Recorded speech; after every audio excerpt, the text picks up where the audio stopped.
नमस्कार दोस्तों। तो हम लोग स्टोन्स का टेस्ट का नेक्स्ट पार्ट देखते हैं। कुछ टेस्ट जो बच गया है उसको डिस्कस कर लेते हैं। जो 5 नंबर पे टेस्ट आएगा वह ड्यूरेबिलिटी टेस्ट। देखिए, जो ड्यूरेबिलिटी टेस्ट है ना, इसमें 4 टेस्ट आता है। हमारा एक आएगा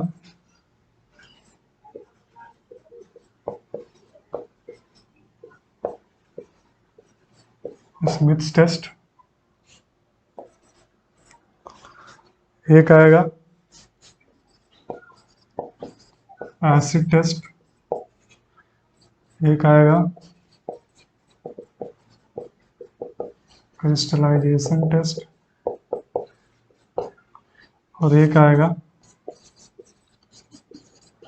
ब्रैड्स टेस्ट। ये चारों टेस्ट स्टोन्स का ड्यूरेबिलिटी पता करने के लिए यूज होता है। इनको 1 बाय 1 डिस्कस करते हैं।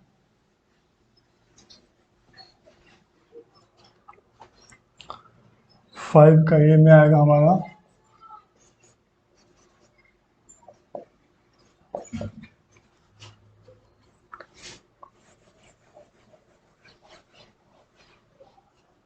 Smith test.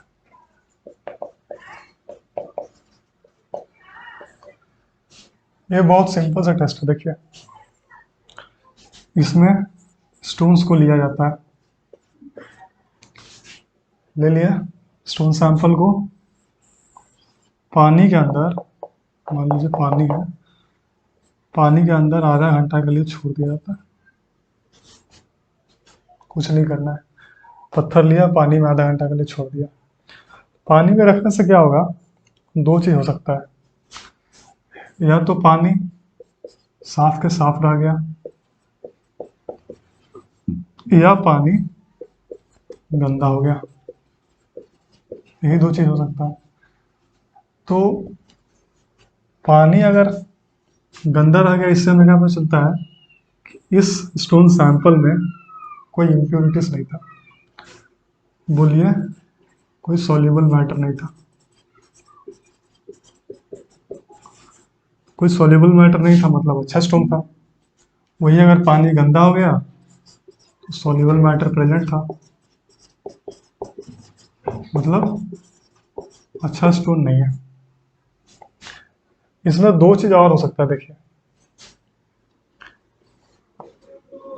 एक तो पानी साफ रहेगा, ठीक है। एक हो सकता है कि पानी का रंग बदल जाए, सॉल्युबल मैटर कुछ बाहर ना निकल के पानी का रंग ही चेंज हो जाए। क्लीन वाटर आ गया, एक में क्या होगा, कलर चेंज हो गया। अगर पानी में कलर चेंज नहीं हुआ, इसका मतलब उसमें कोई एसिड प्रेजेंट नहीं है।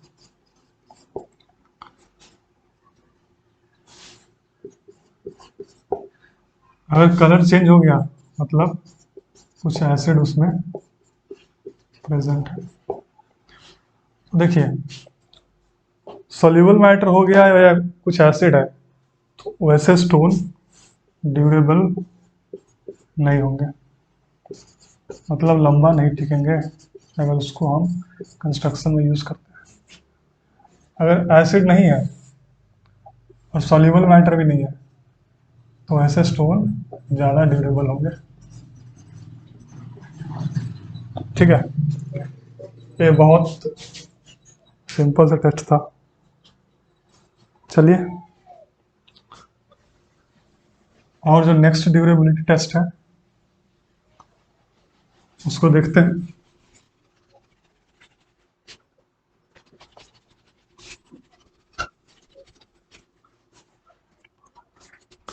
दूसरा टेस्ट है हमारा एसिड टेस्ट।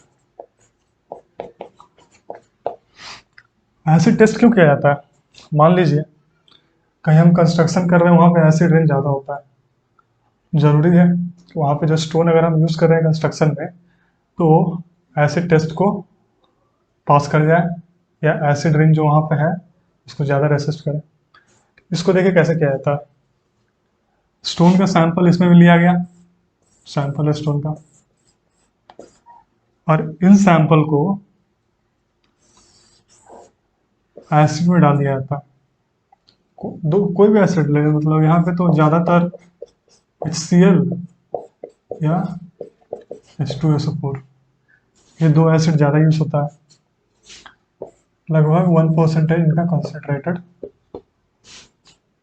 होता है। ठीक है, एसिड में इन स्टोन्स को डाल दिया गया। ध्यान दीजिएगा, यहाँ पे स्टोन्स को जब लेते हैं ना सैंपल में, तो ऐसा स्टोन को लिया जाता है जिनका एजेस शार्प है, शार्प एज वाले हैं, जो कि बोलिए एज्ड स्टोन्स है। सैंपल को उनका ऐसे ही बनाना है कि एजेस हो, क्योंकि यहाँ पे पूरा खेल एजेस का ही है। ठीक है, कितना दिन के लिए, तो 7 दिन के लिए इनको रख दिया गया, सैंपल को HCl या H2SO4 में रख के छोड़ दिया गया। अब देखिए 7 दिन बाद ना सैंपल को निकाला जाता है, आफ्टर 7 डेज, और इनका एजेस देखा जाता है। अगर अभी भी शार्प है, अगर एजेस अभी भी शार्प है, इसका मतलब उसमें एसिड रेसिस्टेंस क्षमता ज़्यादा है, मोर एसिड रेसिस्टेंट। और एजेस अगर मेल्ट हो गया या फिर पाउडर हो गया, क्या बोलेंगे, लेस एसिड रेसिस्टेंट है। अब देखिए, ज़्यादा एसिड रेसिस्टेंट है तो मतलब ज़्यादा ड्यूरेबल है, लंबा चलेगा भाई, एसिड वाले कंडीशंस में भी। लेस एसिड रेजिस्टेंट है, इसका मतलब इसका ड्यूरेबिलिटी कम है। चलिए, अब जो हमारा नेक्स्ट टेस्ट है ड्यूरेबिलिटी का, वो है क्रिस्टलाइजेशन टेस्ट। क्रिस्टलाइजेशन, देखिए मैंने बताया था, जो स्टोन्स का अगर इंटरनल स्ट्रक्चर क्रिस्टल है, क्रिस्टलाइज्ड है, कहने का मतलब उनका इंटरनल स्ट्रक्चर यूनिफॉर्म ऑर्डर में है, वो ज़्यादा स्ट्रांग होते हैं। जबकि नॉन क्रिस्टलाइज स्ट्रक्चर में रैंडम एटॉमिक अरेंजमेंट के कारण एक बॉन्ड होता है उसमें, और स्टोन थोड़ा सा कमजोर होता है। ऐसे जो क्रिस्टलाइजेशन है, इसको रियल में पता करने के लिए एटॉमिक स्ट्रक्चर का स्टडी करना जरूरी है।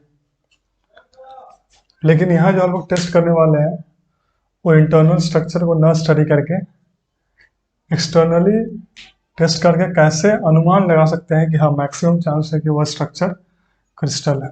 देखिए, सैंपल लिया जाता है स्क्वायर शेप का 40 mm का, 40 mm, 4 क्यूब लिया जाता है। इस क्यूब को सनलाइट में 72 आवर्स सनलाइट में सुखाया जाता है।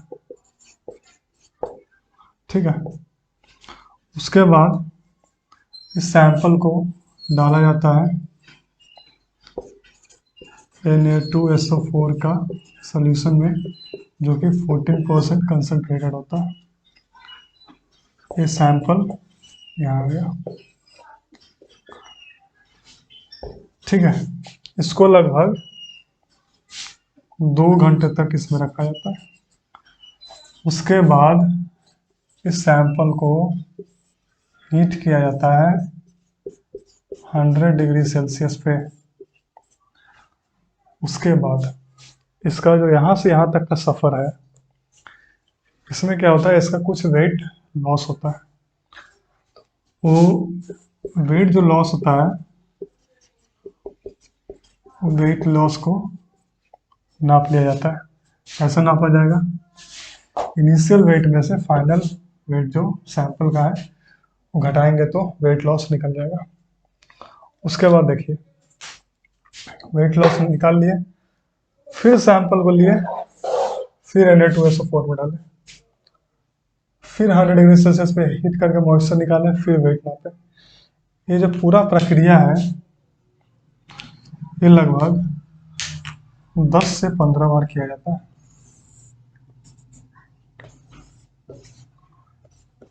10 to 15 टाइम्स। और फाइनल देखा जाता है हर बार कुछ ना कुछ वेट लॉस होगा। देखा जाता है कि वेट लॉस होते जा रहा है या कम रहा है। जब कमने लगता है तो छोड़ दिया जाता है। अब देखिए यहाँ से पता क्या चलता है, अगर जो हमारा वेट लॉस है ये ज़्यादा हुआ, ज़्यादा हुआ, ज़्यादा हुआ, इसका मतलब इसका इंटरनल स्ट्रक्चर कुछ कमज़ोर था तब ज़्यादा वेट लॉस हुआ। इंटरनल स्ट्रक्चर कमज़ोर था इसका मतलब चांसेस है कि उसका एटम्स रैंडम ऑर्डर में होंगे, वीकली बॉन्डेड होगा, चांसेस है कि नॉन क्रिस्टल स्ट्रक्चर होगा। तो हम कह सकते हैं कि नॉन क्रिस्टलाइन है। नॉन क्रिस्टलाइन है इसका मतलब लेस ड्यूरेबल है, ऐसा स्टोन ज़्यादा नहीं चलेगा। यही अगर वेट लॉस कम हुआ हम कह सकते हैं कि उसका एटम्स स्ट्रांगली बॉन्डेड था, इसका मतलब उसका स्ट्रक्चर क्रिस्टलाइन है तो ज़्यादा ड्यूरेबल है।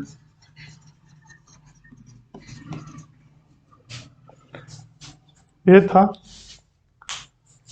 ड्यूरेबिलिटी टेस्ट का तीसरा पार्ट, क्रिस्टलाइजेशन। चलिए ड्यूरेबिलिटी टेस्ट का एक और जो बच गया ब्रैड्स टेस्ट, उसको भी देख लेते हैं।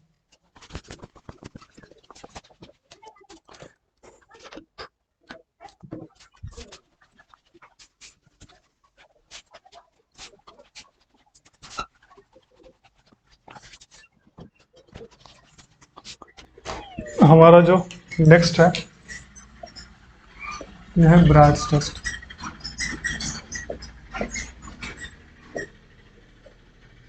इस टेस्ट से क्या पता चलता है हमें, फ्रॉस्ट रेसिस्टेंस पता चलता है।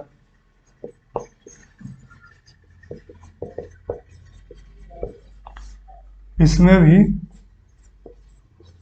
सैंपल को Na2SO4 में ही डाला जाता है।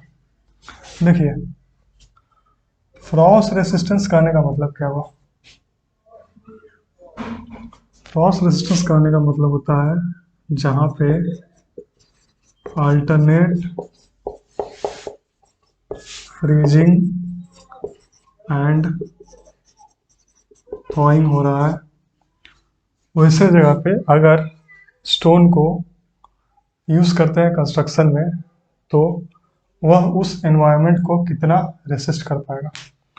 फ्रीजिंग एंड थॉइंग कहने का मतलब क्या हुआ उसको मैं समझाता हूँ।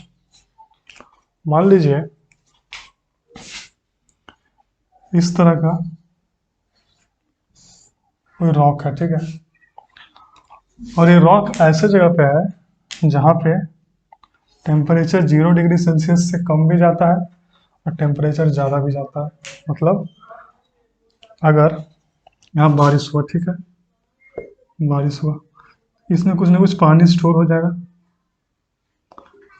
अभी मान लीजिए धूप है तो वो पानी है, जैसे ही टेम्परेचर 0 डिग्री सेल्सियस से कम गया तो ये पानी क्या होगा, आइस बन जाएगा। आइस बनने से क्या होता है, आइस का थोड़ा सा वॉल्यूम पानी से ज़्यादा होता है, तो जितना जगह पे पानी था ना उससे थोड़ा सा ज़्यादा जगह लेने की कोशिश करेगा आइस बनने के बाद। फिर गर्मी हुआ, फिर पानी बना।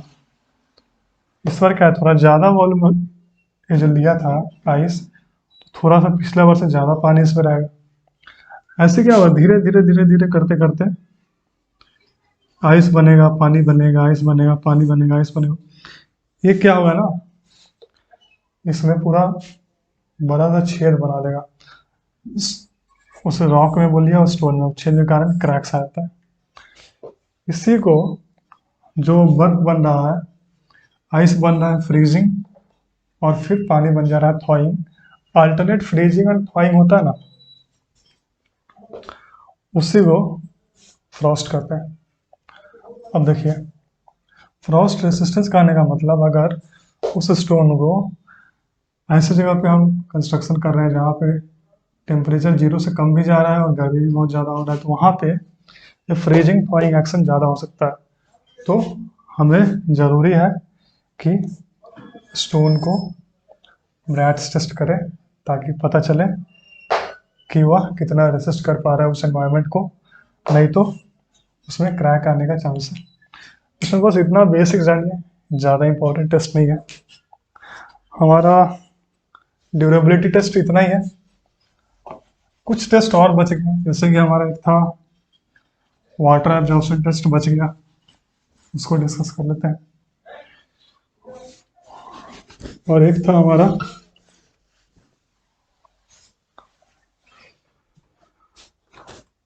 फायर टेस्ट,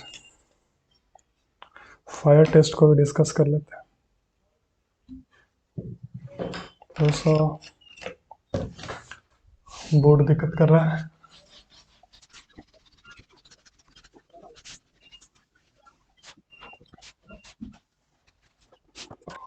हमारा जो एक है 6 नंबर पे, वो है वाटर एब्जॉर्प्शन टेस्ट। बहुत सिंपल सा है, देख लीजिए इसको कैसे होता है। वाटर एब्जॉर्प्शन टेस्ट,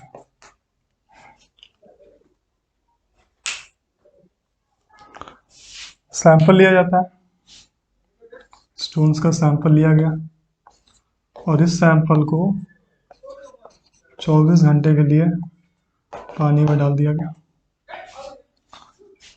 पानी में डाल दिया गया। इसका मान लीजिए पहले से जो सैंपल था स्टोन का, सैंपल यहाँ है और इसका वजन W1 है, ठीक है। यार मान लीजिए W है इनिशियल वजन, इनिशियल वेट। पानी में डाल दिया गया, फिर पानी में से जब निकाला गया, इस सैंपल का कुछ वजन हो गया W2। तो पानी में से निकला है, कुछ ना कुछ पानी तो सोखा होगा, एब्जॉर्ब किया होगा, तो यहाँ पे वजन बढ़ जाता है। तो देखिए हम यहाँ पे एक चीज़ निकालते हैं, जिसको बोलते हैं परसेंटेज एब्जॉर्प्शन। जो वजन बढ़ गया उसको मान लीजिए फाइनल, फाइनल वजन माइनस इनिशियल वजन बाई इनिशियल वजन इंटू 100। ये फ्रैक्शन है ना, इसी को परसेंटेज एब्जॉर्प्शन कहते हैं। मैंने बताया था कि इसका वैल्यू 5% से लेस है तो ज़्यादा अच्छा होता है। यहीं पे एक डिस्कस कर लेते हैं छोटा सा, fire resistance test. Fire resistance test, इसमें क्या है, स्टोन सैंपल लिया जाता है।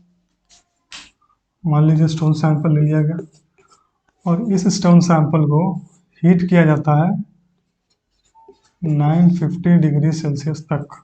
टेम्परेचर ध्यान रखिएगा। हीट करने से क्या होता है ना, स्टोन्स में क्रैक्स डेवलप होता है। तो देखा जाता है कि 950 डिग्री सेल्सियस तक हीट करने से कौन सा स्टोन में ज़्यादा डीप क्रैक डेवलप हुआ। अगर डीप क्रैक डेवलप हो गया, इसका मतलब वो हीट को ज़्यादा रेसिस्ट नहीं कर पा रहा है। डीप क्रैक डेवलप हो गया, इसका मतलब लेस हीट रेसिस्टेंट।